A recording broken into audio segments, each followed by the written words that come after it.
Hola, yo soy el doctor Francisco Cardona Estrada y el tema de hoy es cáncer de pulmón. Bueno, pues vamos a la definición del cáncer del pulmón. Es un crecimiento normal de las células en el tejido de uno o ambos pulmones. Dicho crecimiento es generalmente maligno, proveniente de células epiteliales y puede causar metástasis o infiltración a otros tejidos del cuerpo. Es un tema muy amplio, vamos a tratar de resumirlo y tocar los puntos más importantes. La frecuencia, pues, es muy frecuente. La actividad, de acuerdo con los datos de la Globocam, en México, la incidencia de esta enfermedad en el hombre fue de 5.471 casos y de 2.978 con mujeres. La relación más cercana al cáncer de pulmón es el cigarro. La frecuencia cada día aumenta. Las muertes por cáncer de pulmón están en 6.407, una estadística un poquito no muy reciente, en el 2013 en México. Vienen los de próstata, 5.670, en el hígado 5.700, el estómago 5.300 y el de mama, sin quitar la importancia de los anteriores. La etiología que relaciona el cáncer de pulmón, ya lo había mencionado, el consumo del cigarro. Es inequívocamente el factor de riesgo más importante para presentar el cáncer de pulmón, pero también existen otros factores ambientales que predisponen. Sí los menciono: el asbesto, el arsénico, el cromo, el níquel, el radón y otras sustancias industriales, pero la importancia y la relación que guarda el cigarro con el cáncer es muy fuerte. Doy en esta diapositiva algo de información del humo de tabaco. El humo de tabaco es un carcinógeno químico completo con más de 60 sustancias carcinógenas. Incrementa el riesgo de todos los tipos histológicos de cáncer de pulmón. También aumenta el riesgo de cáncer del páncreas, cavidad oral, esófago, laringe, estómago, hígado, vejiga, riñón, entre otros. Los carcinógenos más potentes del humo de tabaco son hidrocarburos aromáticos policíclicos, nitrosaminas y las aminas aromáticas. Estos se encuentran en bajas concentraciones. Los carcinógenos que están presentes en gran cantidad pero menos potentes son la acetilaldehído y la nicotina. Inicialmente, la estructura ciliar y el mucus de las células epiteliales actúan como defensa para expulsar los agentes citotóxicos. Normalmente, las partículas de humo se depositan a este nivel produciendo un estancamiento de mucus obstruyendo la pequeña vía aérea. El daño es irreversible. El daño, después de que una persona en EPOC, no se diga asma, y en esa enfermedad el daño conlleva a un grado de irreversibilidad. Existe una ligera tendencia al desarrollo del cáncer pulmonar en el pulmón derecho, más que en el izquierdo, ya que el derecho presenta mayor masa. Y las sustancias carcinógenas encuentran una vía anatómica más favorable para descender en el bronquio principal derecho por su marcada angulación hacia abajo. También se da más nivel a los lóbulos superiores. La anatomía ayuda a la difusión del cáncer. Anatomía patológica: los tumores pulmonares del 90 a 95% carcinomas, 2.2 a 5% carcinoides bronquiales y 2.5 neoplasias mesenquimatosas. La clasificación en relación con su frecuencia: el adenocarcinoma, el carcinoma epidermoide, el carcinoma microcítico, el carcinoma macrocítico. El adenocarcinoma anuncia aquí más frecuente con aumento en las últimas 2 décadas. Pues características particulares de algunos de ellos, por mencionar el adenocarcinoma, son el 45% de estos los cánceres de pulmón, son el tipo histológico más frecuente, 75% se ubican en la periferia y 2 tipos de broncoalveolares broncogeno. El carcinoma epidermoide representa el 30% de su frecuencia, de 2 a 3% de ellos se ubican centralmente, aumentando de los periféricos, tiene la necrosis central y la cavitación, y da metástasis más tarde con los adenocarcinomas, pero más rápidos, el tabaco. Carcinoma microcítico, 10%, tiene una colina en la periferia, dan metástasis. Y el carcinoma macrocítico, que es del 20%, 80% de ellos se encuentran en la parte central, la tendencia agresiva a metastasizarse, y en fin, y hay algunas combinaciones. La fisiopatología, en términos generales: el cáncer inicia en las células. Normalmente las células crecen y se dividen para formar nuevas células a medida que el cuerpo se necesita. Este proceso ordenado se descontrola. Las células normales se transforman en células tumorales. En el epitelio que reviste todo el árbol respiratorio desde la tráquea hasta el bronquio terminal más fino y las células que se encuentran en alveolos pulmonares. Consecuentemente, formando así una masa de tejido, las células cancerosas se diseminan, entran en los vasos sanguíneos y los ganglios linfáticos, las células cancerosas se apegan a otros órganos y forman nuevos tumores que pueden dañar esos órganos, se genera la metástasis y consecuentemente en muchos de ellos la muerte. ¿Qué tenemos en un paciente en la clínica? Pues como comenté un paciente, pues regresamos otra vez a la importancia del instrumento que guarda la historia clínica, los antecedentes, el peso que guarda como antecedente el cigarro. El paciente asintomático en el cáncer se detecta por una radiografía que tomamos por alguna otra cosa. Bien tomada nos dará alguna información que nos hará sospechar de este paciente. El paciente sintomático de caso es un paciente que llega a la consulta refiriendo baja de peso. Datos de insuficiencia respiratoria, tos, puede ser matutina, nocturna, el antecedente del tabaquismo, y al explorarlo vamos a encontrar pues, lo que encontramos en pacientes con factores restrictivos o obstructivos combinados, limitación ante la plexación, la flexión, a la exploración clínica, a la auscultación vamos a encontrar alteraciones, a la auscultación también. El parénquima pulmonar no contiene terminaciones nerviosas. Muchos cánceres del pulmón crecen hasta el tamaño más grande antes de causar síntomas. Este dato es muy importante. Hay pacientes que pasan asintomáticos y hasta que empiezan a presentar la mucosis, cambios en la producción del esputo, lo que llamamos la disnea, la obstrucción y el dolor. Se debe presentar atención cualquier manifestación respiratoria en un hombre de 45 años y sobre todo con antecedentes de tabaquismo. La tos es constante, precoz y a predominio nocturno. La expectoración, prestar atención en características cuanti y cualitativas. Ya lo mencionamos, la exploración clínica.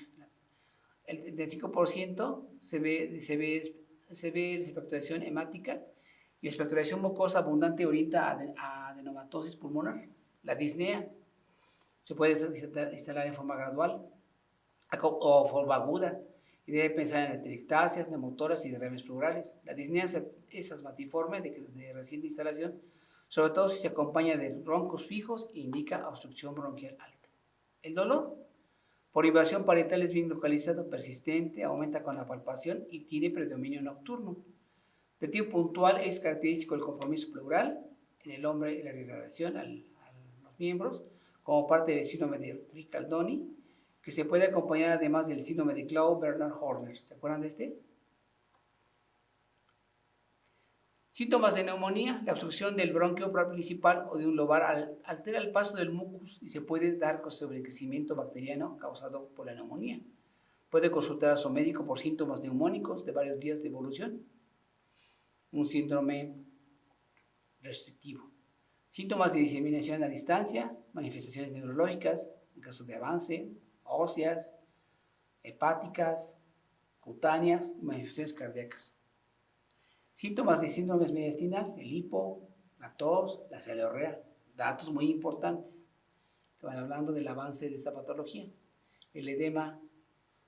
Síntomas de síndrome de repercusión general, lo que guarda la astenia, la dinamia, la anorexia, el adelgazamiento y los síntomas del síndrome paraneoplásico. Hipocatismo digital, la estrotopatía hipertrofiante neumónica y los demás, la ginecomastia, el síndrome de Cushing, hipercalcemia y todo lo que mencionamos en esta diapositiva. ¿Cómo hacemos el diagnóstico? Pues mencionamos otra vez la historia clínica, la exploración clínica, obviamente, por consecuencia los hallazgos radiográficos, hacemos un mayor protocolo, la citología exfoliativa, si tenemos más protocolo, broncoscopia con espillado bronquial, la tomografía computada, la tomografía por emisión de positrones, el PET, la tomografía vista y la ecografía endoscópica. Para clínicos, lo que tenemos más cerca, la radiografía de tórax de frente y perfil. Proporciona información sobre el tamaño, la forma, densidad y localización del tumor en relación con las estructuras del mediastino. Se lleva a cabo para evaluar la localización de la masa, la presencia, la ausencia. Puede dar idea del tipo histológico, puede darlo, claro, no tan exactamente. del adenocarcinoma es periférico, el carcinoma epidermoide es grande y central, datos radiográficos que nos ayuden a identificar la posibilidad del tipo de la estirpe histológica. ¿Qué se puede observar en una radiografía? ¿Qué observamos? ¿Qué orden tenemos en el estudio de una radiografía? Las partes blandas, primero las partes óseas. ¿Qué orden guardamos? ¿Cuál es? Entonces, en relación con ese orden que debemos seguir al revisar una radiografía, la imagen a sistematización bronquial son las más frecuentes, son sombras homogéneas de topografía lobar o segmentaria con tendencia retráctil, lesiones en monedas de 4 centímetros, alteraciones ciliares, se presentan generalmente en la región laterotraqueo derecha, que corresponde a la adenopatías satelitales o tumores de gruesos bronquios. Imagen cavitarias, cavernas, imágenes de compromiso pleural, opacidades de vidrio desmerilado y opacidades de casquete apical, tumoración de Pancoast. Acuérdense, ¿se acuerdan de la tumoración de Pancoast? Masa en vértice con descensamiento del mediastino, adenopatía y derrame pleural. Aquí las vemos una imagen aquí, ¿sí? Aumento de la trama bronquial, no hay alteración de los senos costodiafragmáticos, pero sí el aumento de la trama bronquial y estas imágenes, esta imagen. En esta vemos otra imagen que la refiero es muy buena, ¿sí? Estas imágenes, aumento de la trama bronquial parailiar bilateral, está un poquito basal del lado derecho. Los marcadores tumorales en contextos test, la enolasa neuroespecífica, la tomogranina y la sinofosficina. Varios estudios que analizan la utilidad de la enolasa neuroespecífica, sérica del diagnóstico y manejo del carcinoma microcítico de pulmón, y la cromogramina A, proteína que se encuentra dentro de las células neuroendocrinas. Esas células liberan la cromogramina A y ciertas hormonas en la sangre. A veces se encuentran cantidades de cromogramina A más altas que lo normal en ciertos tumores neuroendocrinos. En el cáncer de pulmón, células pequeñas, en el cáncer de próstata y otras afecciones. La TAC, si tenemos la posibilidad de indicarlas y por apoyarlas, pues son fundamentales, juegan un papel fundamental. Y si hay mucha posibilidad económica del paciente y de la clínica, tenemos el PET, que es un estudio pues caro, que nos ayuda a identificar masas tumorales y metástasis. El estudio histológico de expectoración para buscar células neoplásicas, la fibrobroncoscopía, la posición transparieto-pulmonar, Acuérdense que el estudio de líquido pulmonar nos da diagnósticos, ¿sí? De un trasudado, de un exudado, para evaluar la tensión lesional, la función hepática, la ataque encefálica, el cintilograma óseo, dependiendo de la posibilidad de protocolo de nuestro paciente. La clasificación, esta la menciono, la TNM, que es como en la clasificación del cáncer de pulmón, los tumores primarios, aquí están, los menciono para que la revisen, la TO0, sin evidencia de tumor positivo, la TX, solo evidencia de células malignas con protección de secreciones broncopulmonares, tumor de 3 centímetros, la T2, la T3, el tumor 4, las menciono para que lo analicen, lo revisen con calma, cómo lo clasificamos, cuando vamos de T1, N0 y M0, o cuando hablamos de estudios avanzados. Los ganglios linfáticos, que están representados por la N, y las metástasis, que están representadas por la M. La M0 es la ausencia de metástasis a distancia, y la M1 la presencia de metástasis a distancia. Etapas del cáncer del pulmón, de células pequeñas, dependiendo de la etapa limitada. El cáncer se encuentra solo en el pulmón y en los ganglios linfáticos cercanos, la etapa extensa. El cáncer se ha diseminado fuera del pulmón y donde se originan a otros tejidos del tórax, otras partes del cuerpo. La etapa recurrente. La enfermedad ha vuelto a aparecer después de haber sido tratada y pues reincide y el paciente puede agravarse nuevamente.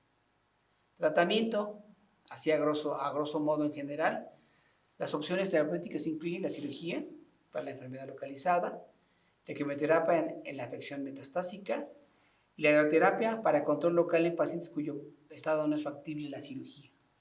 El tratamiento quirúrgico, ¿cuándo es? La indicación del estadio 1-2, con un índice de resecabilidad del 100% y una sobrevida en el estadio del 1 al 5, superior al 50%. El estadio 3 y 4 puede también estar indicada la cirugía como paliativa de síntomas invalidantes, con el fin de proporcionar una sobrevida que, aunque breve, puede ser de mejor calidad de la vida. En la consideración quirúrgica 3 caben 3 grupos de pacientes: aquellos de nítida indicación quirúrgica, con los francamente inoperables, y un grupo numeroso con indicación discutible, opinable, en el límite de operabilidad. Tratamiento de cáncer en la etapa temprana y el tratamiento de cáncer en la etapa tardía. La radioterapia es una modalidad de tratamiento para el control local, puede ser tratamiento paliativo eficaz en pacientes con enfermedad sintomática, con metástasis ósea y cerebral. Y la quimioterapia, combinada con la cirugía, tiene 3 fundamentos básicos: evitar que las células malignas circulares se depositen o sean de origen de metástasis a distancia, disminuir o inhibir el poder biológico de los restos del tumor y tratar focos metastásicos que ya no existen pero no se revelan. Hablamos del cuadro clínico, las metástasis a dónde van a ir: comúnmente hígado, hueso, suprarrenales, cerebro, riñón, vaso, sistema digestivo y peritoneal. Perdón. El cáncer de pulmón representa la primera causa de muerte por cáncer. La sobrevivencia a los 5 años es menor del 50% y en caso de enfermedad localizada el menor, y menor es del 25% si está extendido. La estirpe también marca el pronóstico y influye en la estirpe histológica de peor pronóstico, que es el macrocítico, y ya que al ser el que más rápidamente se hace metástasis, casi siempre se descubre en fases avanzadas de estirpe histológica. Gracias.